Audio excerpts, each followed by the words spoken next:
स्वतंत्र झाला, पण या देशातील मागासलेल्या जातीतील व्यक्ती खऱ्या अर्थाने 26 जानेवारी 1950 पासून भारतीय संविधान लागू झाल्याने स्वतंत्र झाला। म्हणून म्हणते, लहरों से डरकर कभी नौका पार नहीं होती और कोशिश करने वालों की कभी हार नहीं होती। अरे इस देश की घटना डॉक्टर बाबा साहेब आम्बेडकर ने लिखी नहीं होती तो हम आजाद होकर भी हमें आजादी नहीं होती, हमें आजादी नहीं होती। डॉक्टर बाबासाहेब आंबेडकर यांचे भारत राष्ट्र निर्मितीमध्ये मोलाचे योगदान म्हणजे देशातील प्रत्येक जाती धर्मातील व पंथातील मागासलेल्या गरीब व्यक्तीचा विकास व्हावा आणि जगात भारत देश हा विकसित देश म्हणून प्रख्यात यावा, यासाठी डॉक्टर बाबासाहेब आंबेडकरांनी 2 वर्ष 11 महिने 18 दिवसात आपल्या कायद्याच्या ज्ञानाच्या जोरावर या देशातील गोरगरीब जनतेसाठी आणि देशाच्या आर्थिक विकासासाठी भारतीय संविधान लिहून भारताला दिले, जे संपूर्ण जगात सर्वश्रेष्ठ संविधान ठरले। भारतीय संविधानाच्या पहिल्याच पानावर लिहिले आहे, Bharat that is India. Doctor Babasaheb Ambedkar म्हणतात, I am first Indian and last Indian, म्हणजे मी प्रथम भारतीय आहे आणि शेवटही भारतीय आहे। म्हणून भारतातील सर्वश्रेष्ठ देशप्रेमी कोणी असेल तर ते डॉक्टर बाबासाहेब आंबेडकर आहेत। असे फक्त मी नाही म्हणत, तर विश्वातील सर्व विद्वान म्हणतात आणि बाबासाहेबांना सिम्बॉल ऑफ नॉलेज म्हणजे ज्ञानाचे प्रतीक म्हणून संबोधतात। याचे कारणच असे आहे की डॉक्टर बाबासाहेब आंबेडकरांनी शिक्षण क्षेत्रातील उच्च श्रेणीच्या 32 डिग्र्या घेऊन सुद्धा स्वतः पैसे कमवून श्रीमंत व्हायचं नाही ठरवलं किंवा आपल्या समाजाला खूप मोठं करायचं असं पण नाही ठरवलं, तर देशातील सर्व समाजातील मागासलेल्या गरीब व्यक्तीला शिक्षित, श्रीमंत आणि लोकप्रतिनिधी बनवण्याचं ध्येय मनात ठरवलं व ते ध्येय पूर्ण करून दाखवलं। याला म्हणतात देशाचा सर्वात श्रेष्ठ निस्वार्थी नेता व देशप्रेमी, ज्याने आपल्या कार्याने भारताला जगात नाव मिळवून दिले। भारत राष्ट्र निर्मिती डॉक्टर बाबासाहेब आंबेडकरांचे महत्त्वाचे कार्य म्हणजे देशातील प्रत्येक स्त्री पुरुषास तसेच 18 वर्षावरील प्रत्येक मुला मुलीस निवडणुकीत आपले मत देऊन आपला लोकप्रतिनिधी निवडण्याचा अधिकार मिळवून दिला, सरकार बनवण्याची ताकद निर्माण करून दिली। एवढेच काय, 1 man 1 vote 1 vote 1 value या बाबासाहेबांनी दिलेल्या तत्वावर लागली भारत देशाची लोकशाही चालू आणि गुलाम लागला हिंदीने बोलू। डॉक्टर बाबासाहेब आंबेडकर म्हणायचे, ना तरक्की होगी हमारी पत्थर पूछने से, ना तरक्की होगी हमारी पत्थर पूछने से, हमारी तरक्की होगी पढ़ाई करने से। म्हणून देशातील व विश्वातील विद्वान बाबासाहेबांना नमन करतात। म्हणून म्हणते, अरे नावाच्या समोर डॉक्टर आणि दिमागाने फ्रॅक्चर असा मनुष्य नसावा, तर बाबासाहेबांसारखा डॉक्टर म्हणजे स्वतःची प्रगती करून देशातील लोकांच्या प्रगतीसाठी झटणारा असावा, देशातील लोकांच्या प्रगतीसाठी झटणारा असावा। देशात कुणी नाही लहान, कुणी नाही महान, सर्व स्त्री पुरुष आहेत एक समान।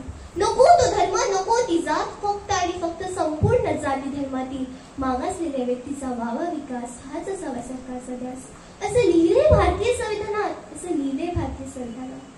डॉक्टर बाबासाहेब आंबेडकरांनी सर्व जाती धर्मातील महिलांच्या विकासासाठी महिलांना पुरुष समान अधिकार मिळवून दिले। सरकारी कर्मचारी महिलांना बाळपणामध्ये 6 महिन्याची भरभराटी सुट्टी मिळवून दिली। एवढेच नाही तर महिलांना नीच मानणारी डॉक्टर बाबासाहेब आंबेडकरांनी जाळली मनुस्मृती, म्हणून तर झाली या देशातील महिलांची मोठ्या प्रमाणावर प्रगती व आदिवासी महिला झाली या देशाची राष्ट्रपती। म्हणून माझ्या मते डॉक्टर बाबासाहेब आंबेडकर यांचे राष्ट्र उभारण्यातील सर्वात महत्त्वाचे मोठे कार्य कोणते असेल तर त्यांनी समाजातील सर्वात खालच्या श्रेणीत असलेल्या माणसाला जागे केले। हजारो वर्ष हिंदू समाजातील तेली, कुणबी, मांग, सामर, भोंगी, आदिवासी, मुस्लिम समाजातील मुसलमान तसेच पूर्वीचा महाराजचा बौद्ध सुद्धा सामाजिक रचनेत अगदी तळाशी होता। त्यांना सामाजिक व राजकीय अधिकार देखील नव्हते, सामाजिक गुलामगिरी ते पिसात पडले होते। त्यांना डॉक्टर बाबासाहेब आंबेडकरांनी संघटनेच्या माध्यमाने आंदोलन करून आणि भारतीय संविधानाच्या माध्यमाने मुक्त करून प्रगतीपथावर नेले। आज वंचित समाजातील व्यक्ती राष्ट्रपती, राज्यपाल, सर्वोच्च न्यायाधीश व मंत्रिपद भूषवू शकला, विद्यापीठाचा कुलगुरू झाला, उद्योग क्षेत्रात उद्योगपती म्हणून सन्मानाने वावरू लागला व साहित्य, संगीत, कला, सिनेमा, नाट्य ते आर्थिक संस्था अशा सर्व पदावर तळागाळातील माणूस पोहोचला आहे। याचे सर्व श्रेय केवळ आणि केवळ डॉक्टर बाबासाहेब आंबेडकरांना जाते असे मला वाटते.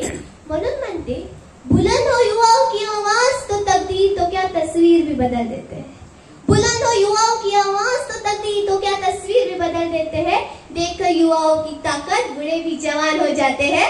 अरे हम है जय भीम वाले, जब हो जाते हैं तो पूरी दुनिया को हिला देते हैं, पूरी दुनिया को हिला देते हैं. लक्षात ठेवा, सत्ता देता येते पण शहाणपण देता येत नाही.